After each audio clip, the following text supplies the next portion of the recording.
Olá, sejam bem-vindos ao nosso podcast O Acolhe-me. Aqui nós tratamos sobre temas relacionados à nutrição, saúde e bem-estar materno-infantil. E hoje nós estamos iniciando a nossa quarta temporada, esse é o nosso primeiro episódio. E a gente vai tratar sobre um tema muito importante na vida de todas as mulheres, que é a nutrição ao longo do ciclo menstrual. Nós somos graduandas de nutrição pela Universidade Federal de Alagoas e ligantes da Liga Acadêmica de Nutrição Clínica Materno-Infantil. Eu sou Bárbara Mota. E eu sou Maria. Para enriquecer o nosso debate hoje, nós convidamos, especialmente, a nutricionista Júlia Mel. A Júlia, ela é nutricionista pela Universidade Federal da Bahia, ela é mestranda em nutrição humana pela Universidade Federal de Alagoas, ela é pesquisadora do grupo Cronos, que trata de cronobiologia, nutrição e saúde, ela é pós-graduada em nutrição e saúde da mulher e em nutrição e saúde mental e produtividade, com formação em ciclicidade feminina e atua com ênfase em saúde da mulher, crononutrição, alimentação cíclica e sono. Seja muito bem-vinda, Júlia. Nós agradecemos por você ter aceitado o convite. Eu que agradeço. É uma honra estar aqui participando desse momento com vocês. Ai, que felicidade. A gente queria iniciar a nossa conversa hoje falando um pouquinho sobre as demandas nutricionais em cada fase do ciclo menstrual. Fala um pouquinho sobre isso. Então, vamos lá. Bom, o ciclo menstrual, ele começa a ser contado a partir do primeiro dia de descida do sangue vermelho, né? Então, na fase menstrual, a gente tem aí a queda do estrogênio e da progesterona. Então, nutricionalmente, a gente acaba precisando repor mais os minerais, que geralmente a gente pensa logo no ferro, né? Porque tá perdendo sangue e tá perdendo ferro. Mas todos os minerais estão presentes no nosso sangue. Então, os alimentos ricos em minerais, eles são extremamente importantes para poder nutrir esses nutrientes que acabam sendo perdidos nesse momento. Então, por exemplo, caldo de ossos, carnes ensopadas, ostras, frutos do mar, algas, elas são ricas nesses nutrientes e acaba sendo bastante importante. O legal dos caldos também é porque eles também ajudariam a repor os líquidos que estão sendo perdidos. É uma fase que a hidratação, ela é muitíssimo importante também. Já na fase folicular, a gente tem aí o aumento do estrogênio. Então, nossa imunidade dá uma estabilizada, nossa glicemia também, ela fica bastante estável. E acaba demandando um pouco mais do nosso fígado. Por quê? Porque ele vai ter que começar a metabolizar esses hormônios também que estão começando a crescer. Então, é muito interessante que nessa fase a gente inclua alimentos que vão dar suporte aos processos de detoxificação hepática. Lembrando, suco verde não faz detox. Quem faz detox são os nossos órgãos. Mas, como todo processo fisiológico e metabólico, ele precisa de nutriente para acontecer. Então, quando a gente inclui esses nutrientes que vão dar suporte a essas fases, a gente potencializa também aí a detoxificação hepática. Então, por exemplo, as brássicas, que seriam brócolis, a couve-flor, a rúcula, couve, a própria cenoura crua ralada também, é bastante interessante para poder potencializar esse processo de detoxificação. Já na fase lútea, a gente tem a queda do estrogênio e vai também aumentando a progesterona. Então, já são aqueles sintomas clássicos que a gente conhece. Então, o nosso estrogênio, ele continua subindo, né? Ele atinge o seu ápice na fase ovulatória, que é a fase que a gente está mais expansiva, mais comunicativa e que o nosso corpo está se preparando para fazer a liberação do óvulo. Então, existem nutrientes que são importantes para a nossa fertilidade, né? Que seria o foco dessa fase. Então, alimentos antioxidantes, como, por exemplo, os alimentos de cor laranja, que são ricos em beta-caroteno, as frutas cítricas, que também são ricas em vitamina C, alimentos fontes de vitamina B9 também, eles são importantes para esse processo da ovulação em si, da fertilidade da mulher. Júlia, e o que é essa vitamina B9? Quais são os alimentos fontes? Conta um pouquinho pra gente. Então, a vitamina B9, ela é o ácido fólico, ela é encontrada principalmente nos vegetais verde escuro. Provavelmente, mulheres que estão grávidas ou estão se preparando para a gestação já ouviram falar, porque é uma suplementação que é recomendada para fazer nesse período também, justamente por ser importante para a fertilidade e para a formação do tubo neural do bebê. Legal. Ficou faltando falar sobre a fase A fase lútea. Fase lútea. Isso. Que é a fase que acontece antes da menstruação.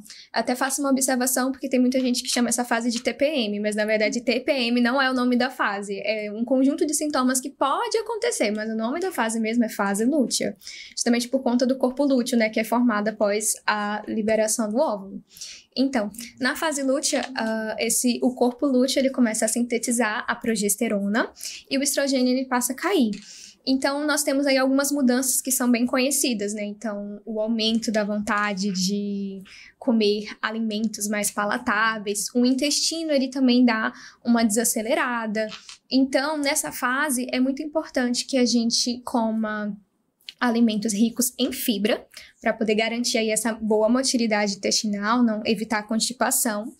E também alimentos que sejam ricos em alguns nutrientes, como, por exemplo, magnésio, vitamina B6 e cálcio, porque eles são importantes justamente para evitar esses sintomas de TPM. Então, eles ajudam na estabilização do humor, ajuda também nas cólicas, porque, por exemplo, o magnésio, ele é importante na contração muscular.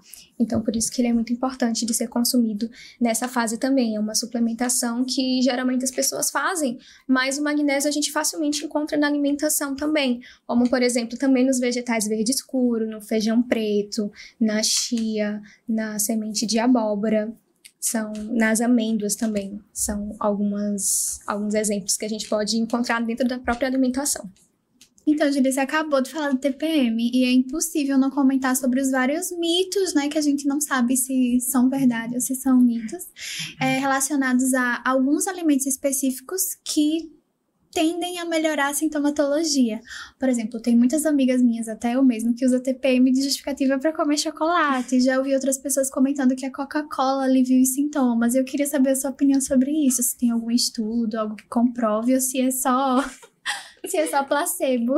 Olha, Coca-Cola foi totalmente novidade pra mim. É a primeira vez que eu ouço falar sobre isso. Mas, assim, de antemão eu já falo que muito provavelmente é placebo, porque a gente não pode esquecer que trata-se de um alimento ultraprocessado, rico em açúcar e aditivos que, inclusive, devem ser evitados. O nosso próprio guia alimentar para a população brasileira, ele pontua, né? A gente tem que evitar os alimentos ultraprocessados. Ele não vai fazer bem em contexto nenhum. Agora, o chocolate, ele é até interessante, porque o cacau, ele é rico em magnésio. E nessa fase, como eu mencionei, o magnésio é um dos nutrientes que deve ser implementado. Então, o chocolate, inclusive, eu prescrevo para as minhas pacientes na fase lútea, mas claro, né, aquele chocolate com maior teor de cacau, justamente porque a gente está buscando aí é o cacau em si, e o menor teor de açúcar, porque o açúcar ele também pode agravar um pouco os sintomas. Então, um chocolate 70% está totalmente liberado. Muito legal. Bom saber. O meu alimento de conforto nisso é pipoca. Pipoca de milho. É mesmo? É. É bom para as fibras, né? O movimento aí do intestino. Com um pouquinho só de óleo. Então, você falou, né, desses nutrientes. Então, a gente suplementa ou a gente consegue pela alimentação? De uma forma geral, a gente sempre vai priorizar que os nutrientes eles sejam alcançados a partir da alimentação. Então, uma alimentação variada, né, colorida, a gente brinca que seria a alimentação do arco-íris. A gente quer ver todas as cores dentro do prato. É o que a gente espera, inclusive, não apenas para a saúde da mulher, mas como saúde da população de uma forma geral. Claro que, em alguns casos específicos, vai ser importante a suplementação, mas isso precisa ser avaliado de forma individualizada. Como, por exemplo, mulheres que tenham endometriose, síndrome do ovário policístico, elas podem ter uma demanda nutricional um pouco maior, talvez seja necessário entrar com uma suplementação. Mas a base mesmo, ela tem que vir da alimentação. A gente citou, né, alguns alimentos, tanto que algumas mulheres utilizam, quanto você falou, né, que são fontes de alguns micronutrientes importantes, tanto para repor as perdas menstruais normais, quanto para ajudar na sintomatologia ao longo do ciclo menstrual. Mas eu queria saber sobre as dietas mais específicas, por exemplo, mulheres que seguem uma dieta mediterrânea, uma dieta low carb, uma dieta cetogênica, tem alguma que seria mais adequada para esse ciclo ou para cada fase desse ciclo? De uma forma geral, a alimentação mediterrânea, a gente tem ela muito na literatura como o padrão ouro, né? Para muitas questões, inclusive para a própria endometriose. Por quê? Porque é uma dieta que ela tem um padrão alimentar que evita ultraprocessados, então ele vai ter mais gorduras boas, muitos alimentos naturais, então vai ser rica em antioxidantes, vai ter esse caráter um pouco mais anti-inflamatório. Mas eu acho sempre muito interessante trazer o próprio guia alimentar, porque quando a gente fala assim de dieta anti-inflamatória, que acaba puxando um pouco para a alimentação mediterrânea, a gente não pode esquecer também a parte cultural da alimentação, né? Então, se a gente seguindo o que o guia alimentar traz, a gente já vai ter um padrão alimentar mais anti-inflamatório e valorizando, inclusive, os alimentos aqui da nossa cultura, da nossa região. Sobre os outros padrões dietéticos, né? Vamos dizer assim. Depende muito da fase do ciclo. Porque, por exemplo, na fase folicular, a gente está com uma estabilização legal da glicemia. Inclusive, é até o momento ideal aí, se você precisar fazer um exame de sangue, que depende de um jejum, é o que vai causar menos impacto, porque justamente o corpo vai estar ali conseguindo manter. Então, fazer um low carb nesse momento pode ser interessante, porque o corpo está dependendo de menos carboidrato para manter a energia, você naturalmente está mais energizada.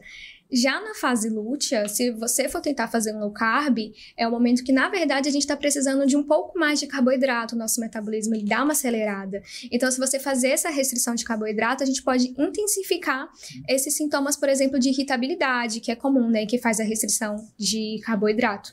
Então, vai depender da fase.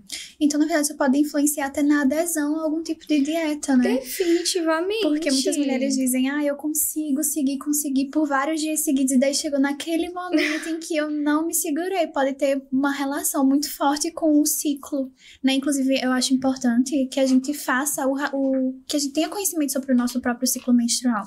Muitas mulheres não fazem, anotar o dia que menstruou, ter uma noção de quantos dias o seu ciclo dura, quantos dias a sua menstruação dura, até para você poder se organizar, né? Se organizar principalmente sobre o planejamento familiar, essas mulheres que querem engravidar, ou até para você ter o próprio conhecimento da sua saúde, quando faz exames preventivos, por exemplo, né, com a ginecologista e obstetra. Quando vão ser medidos alguns níveis hormonais, é importante saber em que fase do ciclo você está. Vai medir progesterona, vai medir outros hormônios que ela quer investigar. Você precisa saber em que momento do seu ciclo você estava, porque ao longo do mês a gente varia, uma flutuação assim imensa. Pois é, então inclusive fica aí a dica. Medir estrogênio ali entre o segundo e o terceiro dia e progesterona mais ou menos no dia 21. Porque a progesterona, ela só vai ser sintetizada a partir da ovulação. Então, tem muita gente no início da menstruação fazendo dosagem de progesterona, que não faz sentido nenhum, porque o nosso corpo não está produzindo naquele momento. Agora, isso que você falou sobre a gente ter esse conhecimento do próprio ciclo é fundamental, não apenas para a alimentação, mas para toda a nossa rotina de uma forma geral. Porque nós mulheres, a gente sabe, né? A gente muda muito ao longo do mês. Então, não é apenas o nosso processo digestivo ou quais nutrientes específicos a gente está precisando para dar o suporte ali fisiológico, mas a nossa disposição muda. Se a gente está mais extrovertida, se a gente está mais introspectiva, se a gente está com mais libido, se a gente precisa de mais ou menos sono, tudo isso vai influenciar. Então, por exemplo, imagine só, você já sabe que na fase lútea, que é a fase ali antes de menstruar, você vai ter um pouquinho mais de dificuldade para dormir. Você vai escolher esse momento para marcar um compromisso que você vai chegar em casa super tarde ou que você vai precisar virar à noite. Você está cansado, você está fadigada, seu corpo está se preparando para um evento metabólico extremamente complexo que é a menstruação. Então, você pode, inclusive, até deixar de aproveitar um momento que seria super interessante, porque não é o momento que o seu corpo estaria mais apto para isso. Então, quando a gente tem esse conhecimento, a gente consegue ir ajustando a nossa rotina. Na fase ovulatória, na fase folicular, a gente está com mais disposição. Então, quando a gente vai marcar, por exemplo, uma reunião, uma entrevista de podcast, é importante que a gente esteja nesse momento mais extrovertido, mais para fora, porque tudo isso vai potencializar. É a gente entender os superpoderes, né, de cada fase nossa e organizar a nossa rotina dentro do possível para poder aproveitar as vantagens de cada uma das fases. Por exemplo, na fase lútea, a gente está mais introspectiva, mas a gente também está muito mais criativa. Então, se for uma atividade aí que demanda mais criatividade, a gente pode aproveitar a fase lútea para fazer também. Ah, legal. E você aí em casa, sabe reconhecer o seu ciclo? Conta pra gente, Júlia. É muito importante essa pergunta, vamos lá. Então, a menstruação, ela começa a ser considerada, né, o primeiro dia na descida do sangue vermelho. Tem gente que antes de descer a menstruação, de fato, vem aquela borrinha. Ali ainda não é menstruação, o primeiro dia é na descida do sangue vermelho. Então, a partir daí, cada dia você vai contabilizando e o último dia vai ser o dia anterior à nova descida do sangue vermelho, que vai estar ali marcando o novo ciclo. Então, como a gente pode fazer para acompanhar? Você pode ter um calendário menstrual, então pegar um calendário mesmo, colocar ali todos os dias, e aí você vai marcando de vermelhinho, por exemplo, os dias que você menstruar, para você ter uma noção de quantos dias você passa sangrando, qual é a duração do seu ciclo, porque tudo isso ele acaba variando de mulher para mulher. Então, por exemplo, a gente espera aí que o ciclo ele vai ter entre 26 a 35 dias e pode ter variações de um ciclo para o outro dentro da própria mulher. Então, a partir do momento que você entende mais ou menos como é o seu funcionamento, isso vai ser importante para você conseguir ajustar tudo isso que a gente conversou. Mas, para além dos dias, o corpo ele vai dando sinais, né? A fase menstrual, obviamente, é a mais fácil da gente identificar, porque a gente está sangrando. Então, não tem muito para onde correr. Na fase folicular, então, a gente começa a, né, ganhar mais energia. Ela começa a ser contada aí a partir do momento que a gente para de sangrar. E ela vai até o momento que a gente ovula. Mas como saber que a gente ovulou? Então, na fase ovulatória, o nosso corpo ele dá alguns sinais também. Então, o nosso muco cervical, né, ele deixa de ficar mais grosso e esbranquiçado e ele vai ficando mais elástico, ele vai ficando mais próximo à clara de ovo. E o nosso colo do útero, ele aprofunda. Então, ele fica um pouco mais alto. E a textura do colo do útero também muda. Então, quando a gente não tá fértil, então a gente vai identificar isso tanto na fase folicular quanto na fase lútea, o nosso colo do útero, ele vai estar com uma textura mais próxima, assim, da ponta do nariz. E quando a gente estiver ovulando, vai estar mais próxima à textura da boca, ele fica mais macio. E se a gente for sentir, porque o colo do útero é como se fosse uma rosquinha, né? Então, quando a gente tá ovulando, a bolinha da rosquinha, ela fica bem na direção do canal. E quando a gente não tá fértil, ela fica mais inclinada. Então, inclusive, essa é uma forma de você autoconhecimento e de você perceber o seu próprio corpo. Muitas mulheres usam isso como uma forma de contracepção natural. Então, vai fazendo esse acompanhamento diário e aí, com o tempo, você vai percebendo quais são os seus padrões para você conseguir identificar, porque o corpo dá muitos sinais para a mulher saber quando ela tá fértil e quando ela não tá. Então, menstruou. Vai tendo sinais de não fertilidade, fase folicular. Sinais de fertilidade, passamos pela fase ovulatória. Voltamos aos sinais de não fertilidade, estamos na fase lútea, que também não é difícil de identificar, porque costuma vir associado, né, os sintomas de mais fadiga, cansaço, algumas alterações de humor, que inclusive é importante até ressaltar também, que existem muitos vídeos, muitos memes nas redes sociais que coloca a mulher na fase lútea, a mulher na TPM, como se fosse um monstro. Mas essas grandes oscilações de humor, essa irritabilidade, ela não é normal. Ela pode ser comum, mas já é um sinal de alerta de que o corpo não está indo tão legal e que seria interessante, né, buscar algum profissional para poder entender, porque não é engraçado, né? É o corpo dando sinais de que algo precisa ser ajustado ali. Eu acho que a palavra autoconhecimento é tudo, né? Até quando a gente vai procurar por algum atendimento de saúde, é muito importante que a gente saiba que aquele profissional de saúde, ele se formou, ele tem aquela graduação, ele estuda o quanto ele consegue, ele se aprofunda na literatura, mas cada corpo é único. Então, por mais que ele estude, quanto mais munido de informações sobre si mesmo você tiver, mais você ajuda o profissional a te ajudar. Então, assim, tem muitos trackers que as pessoas conseguem marcar. Então, tanto do calendário menstrual pode ser feito, quanto de humor. Eu vejo muitas pessoas marcando bolinhas de assim, uma escala de 1 a 5, quão disposta eu tô hoje. E daí vai marcando. E quando você tem aquele panorama do mês, você vê que tá tudo relacionado. Então, às vezes você vê que, aquele dia que eu tava super disposta, eu tava em tal fase do ciclo, aquele dia eu tava um pouco mais sonolenta. Então, assim, é importante até pra você buscar por ajuda, você ter essas informações sobre si própria. A gente falando sobre como acompanhar o ciclo, tem vários aplicativos com essa função. E, inclusive, neles, além de você colocar os dias que você está menstruada, também tem essas opções de você acompanhar o humor, se você fez atividade física, quantas horas de sono você dormiu, e aí dá esse panorama bem geral da saúde, é bem legal. Bom, Júlia, então, algumas mulheres, né, possuem um ciclo muito longo. Eu sou um exemplo disso. E aí, a nutrição consegue mudar alguma coisa, diminuir esse tempo de sangramento? Primeiro de tudo, seria interessante investigar qual seria a razão desse sangramento mais longo, desse período maior. Porque, por exemplo, mulheres que têm endometriose, que é uma doença assim, que ainda é muito subnotificada, elas possuem um período de sangramento maior. Então, fazer esse acompanhamento ginecológico para saber se eles... fazer uma investigação mesmo, aquele check-up, seria importante para poder entender se existe alguma disfunção ginecológica por trás desse sangramento mais longo, né?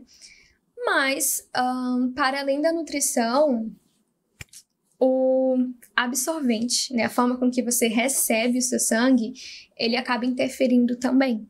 Porque os absorventes convencionais, eles possuem substâncias que são irritativas, né?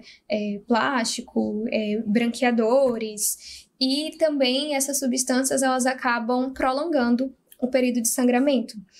Então, é um relato muitíssimo comum das mulheres que, quando elas passam a adotar o absorvente de pano ou mesmo o coletor, reduz drasticamente o período de menstruação. Eu mesma, meu período menstrual, ele durava aproximadamente 7 dias de um sangramento intenso. Hoje em dia, eu menstruo 3, 4 dias no máximo de sangramento moderado. Eu aderi o absorvente de pano. Então, vale, inclusive, aí o teste também, porque não apenas a duração do sangramento, né, mas ele acaba sendo mais respirável também. Então, pensando na nossa saúde vaginal, é bem mais interessante. E pensando também, claro, na sustentabilidade, né? Muito lixo que acaba sendo produzido também. Você falou de endometriose, também tem alguns outros distúrbios, né, que podem acontecer com a saúde íntima feminina. Eu penso muito na época que eu estava investigando o síndrome do ovário policístico, por exemplo, que uma das primeiras recomendações foi que eu procurasse uma nutricionista, por causa do impacto da nutrição nesse distúrbio. Graças a Deus, deu negativo todos os exames que eu fiz, mas mesmo assim eu vi o cuidado que a profissional teve de me encaminhar e tal. Eu queria saber quais interferências teria a nutrição, então, nesses dois distúrbios, seria a endometriose e a síndrome do ovário policístico. Tem algum alimento que ajude a regular ou que prejudique muito a regular, no caso, desregule esse ciclo? Para endometriose, atualmente, os documentos que nós temos que falam sobre tratamento da endometriose de uma forma geral, eles tratam muito a nutrição de forma individualizada. Inclusive, isso daí já quebra muito do que a gente acaba vendo nas redes sociais, dizendo, quem tem endometriose tem que fazer a tal da dieta anti-inflamatória, tem que cortar glúten, tem que cortar lactose. Na verdade, até então não existe nenhuma recomendação embasada cientificamente que justifique essas restrições. O que acontece é que, por conta da endometriose ser uma doença inflamatória, é muito comum que as mulheres que possuem endometriose, elas acabam tendo também questões intestinais associadas. E aí essas questões, por exemplo, a intolerância à lactose, acabaria pedindo essa restrição, mas não pela endometriose em si. Então, por isso que é muito importante, os próprios documentos trazem, né, que quando a gente fala de mulher com endometriose, a nutrição ela precisa ser individualizada. Não existe até então uma regra de ouro, de ter endometriose, precisa comer isso ou não deve comer aquilo. Já com relação à síndrome do ovário policístico, a gente já tem algumas informações um pouco mais consolidadas, porque o que a gente sabe, né, que a síndrome do ovário policístico, ela geralmente vem acompanhada do aumento da testosterona, que seria de hormônios androgênicos, e também de uma maior resistência à insulina. Então, com relação a essa parte da resistência à insulina, a nutrição ela é fundamental para a gente poder fazer, né, o equilíbrio glicêmico, não apenas pensando no ciclo menstrual, mas também nesse equilíbrio da glicemia. Então, pensar na composição do prato, evitar, né, alimentos que sejam fonte de carboidrato de forma isolada, então sempre pensar aí nas fibras, nos alimentos fonte de proteína, em ambos os casos, alimentos ricos em antioxidantes. Então, como eu falei antes, né, uma alimentação colorida, naturalmente vai ser rica em antioxidante, então frutas, legumes, vegetais, quanto mais cores nos seus pratos, mais variada a sua alimentação, mais interessante é também. E uma outra questão muito comum das mulheres que têm síndrome do ovário policístico é o ciclo, ele acaba ficando muito longo. Então, tem mulheres que passam 90 dias sem menstruar. E aí, uma estratégia das medicinas tradicionais, né, que eu aprendi na formação que eles usam muito, é o mamão verde. Então, consumir 1/4 de mamão verde ajuda chamar a menstruação, vamos dizer assim. Então, você pode colocar, por exemplo, nas vitaminas. Então, dentro da formação, a gente fazia muito estudo de caso. E aí, as nutricionistas, elas pontuavam, né? Olha, fiz com minha paciente e desceu. Fiz com minha paciente e desceu. Olha o print que eu recebi aqui. Então, é muito interessante. Fica aí a sugestão também para fazer o teste. Então, Julia, falando um pouco sobre as cores do prato, né? Nós sabemos que precisamos ter uma alimentação balanceada. Então, se cada fase do nosso ciclo fosse uma estação do ano, quais cores, quais sabores ela teria? Bom, a saúde da mulher, de uma forma geral, ela bebe da fonte não apenas da ciência, mas também das medicinas tradicionais. Porque, infelizmente, quando a gente para olhar os estudos científicos que nós temos hoje, é muito difícil a gente encontrar estudos que sejam realmente feitos apenas com mulheres. E quando tem, geralmente são mulheres pós-menopausadas, então que já não estão vivendo tanta essa ciclicidade. Então, as medicinas tradicionais, como, por exemplo, a medicina chinesa, o Ayurveda, eles trazem bastante conhecimento acerca do corpo feminino.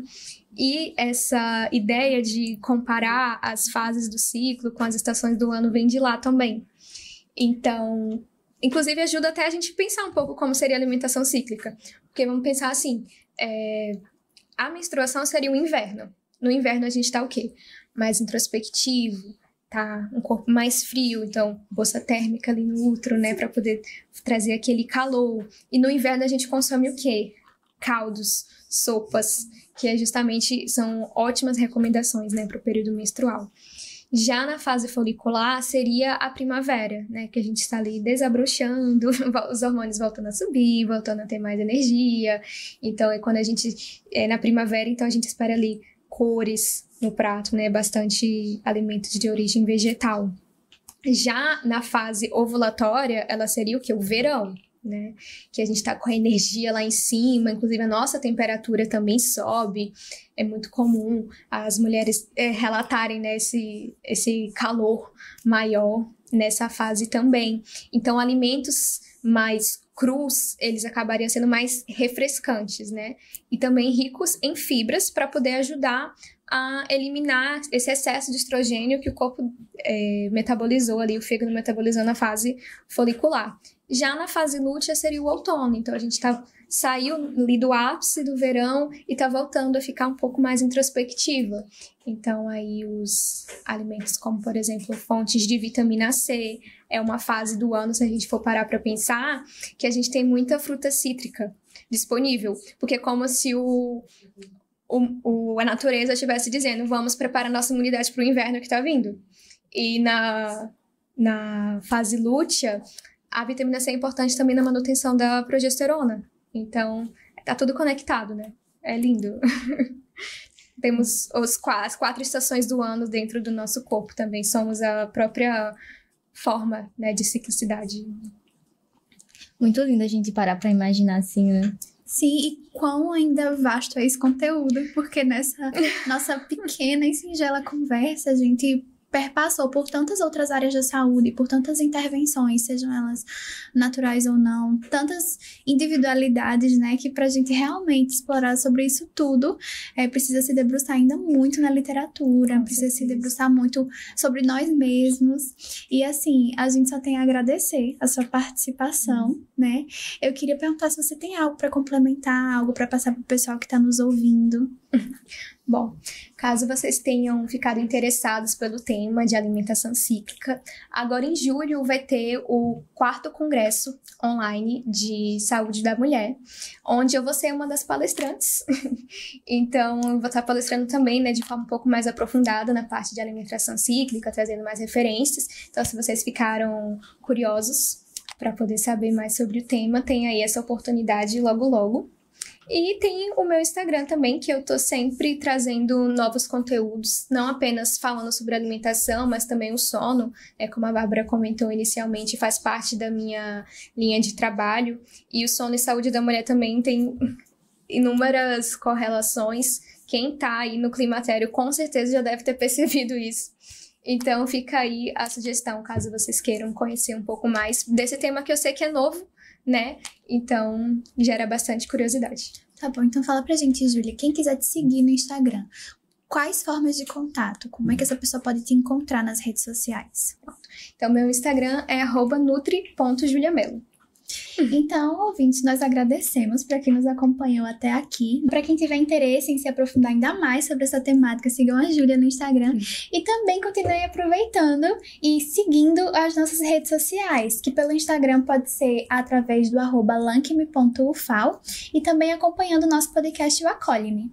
Fiquem de olho nos próximos episódios, que são lançados sempre no YouTube, na Apple Music e no Spotify. Tchau, até a próxima!